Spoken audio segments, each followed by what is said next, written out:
పేరు doctor M Bhikshapathi. నేను associate professor in medicine. Area hospital జనగాంలో నేను నా యొక్క డ్యూటీ చేస్తున్నా. ఒక ఇంపార్టెంట్ విషయం మీ అందరికీ షేర్ చేసుకోవాలనేది ఒక ప్రథమ ఉద్దేశం. ఇక్కడ ఒక పేషెంటు ఇదొక ఈమె పాము కలిసి రావడం జరిగింది.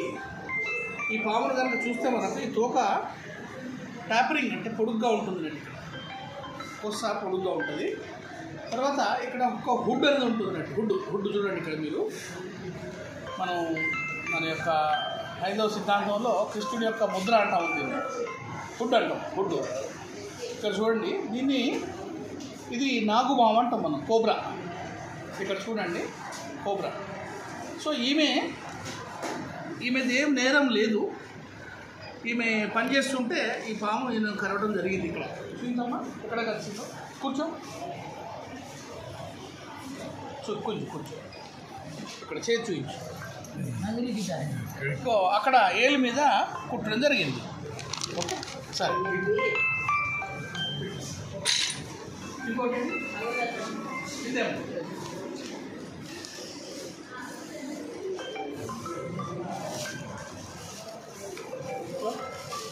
ఈ ఫోన్ తీయమ్మా.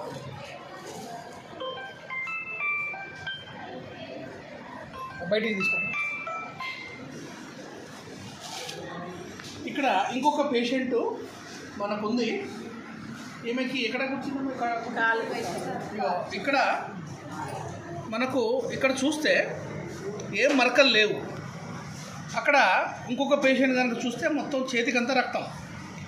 ఈవెన్ కుట్టిన పాము కనుక చూస్తే అన్ని కట్లు ఉన్నాయి దీనిపైన. ఇది చూడడానికి చాలా తక్కువ పొడుగుంది, ప్లస్ కట్లు ఉన్నాయి. సో దీన్ని మనం ఏమంటామంటే క్రైట్ లేకపోతే కట్ల పాము అంటున్నాం. ఈ రెండు చనిపోయిన పాములు వీళ్ళు కుట్టగానే తీసుకురావడం జరిగింది. సో దీని గురించి భయపడాల్సిన అవసరం ఏం లేదు. డియర్ ఫ్రెండ్స్, యాజ్ ఎ డాక్టర్గా మీకు కొన్ని విషయాలు నేను షేర్ చేసుకోవాలనుకుంటున్నా. ఏంటి ఆ విషయాలంటే, ఎండాకాలం నుండి వర్షాకాలం వచ్చేప్పటికీ బొరియలలో ఫర్రోసులలో ఉండేటువంటి పాములు బయటకు వచ్చే అవకాశం ఉంది. వాతావరణ మార్పిడి వల్ల, వర్షం వల్ల ఆ చల్లదనానికి వస్తుంటాయి. పంట చేనులలో కూడా వచ్చే అవకాశం ఉంటుంది.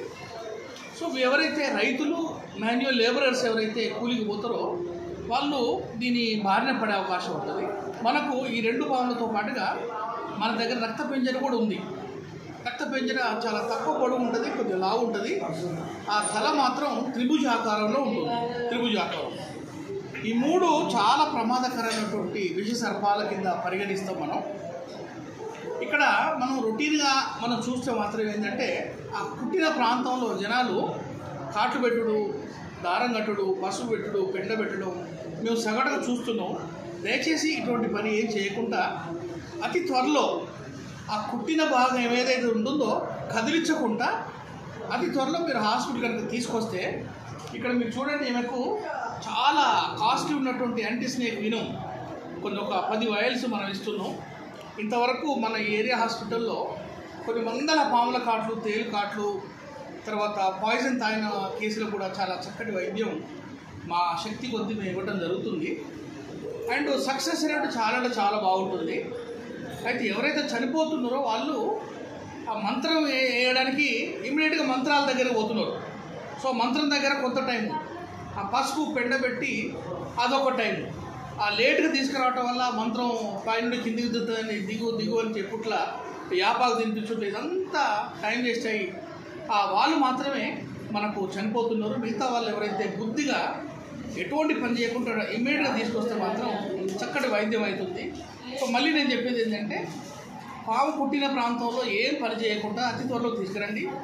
మంత్రాలు వేయించొద్దు, పసుపు కానీ పెండ కానీ ఏం పెట్టొద్దు. తర్వాత దీనికి అక్కడ ఎటువంటి దారం కానీ ఎటువంటి కట్టకుండా, తర్వాత ఎవరైతే రైతులు రాత్రులు వాళ్ళు పొలాల దగ్గరికి వెళ్తారో టార్చ్ లైట్ తీసుకొని చేతికి సాక్సులు, కాళ్ళకు సాక్సులు, బూట్లు కాళ్ళకు మనకు యాంకిల్ బూట్స్ కాళ్ళకు మోకాళ్ళ వరకు వస్తాయి. అవి కనుక వేసుకొని పోతే మీకు వాటి యొక్క బారిన పడకుండా, ఒకవేళ దురదృష్టవశాత్తు బారిన పడ్డగానే మన హాస్పిటల్ తీసుకొస్తే మనం చక్కటి వైద్యం ఉండే అవకాశం ఉంది. కుటుంబాన్ని మనం కాపాడుకునే అవకాశం ఉంది. సో ఇదందరి మ్యాక్సిమం జనాలకు షేర్ చేసి మీరందరూ దీన్ని మోటివేట్ అయిపోతారని నేను ప్రార్థిస్తున్నా.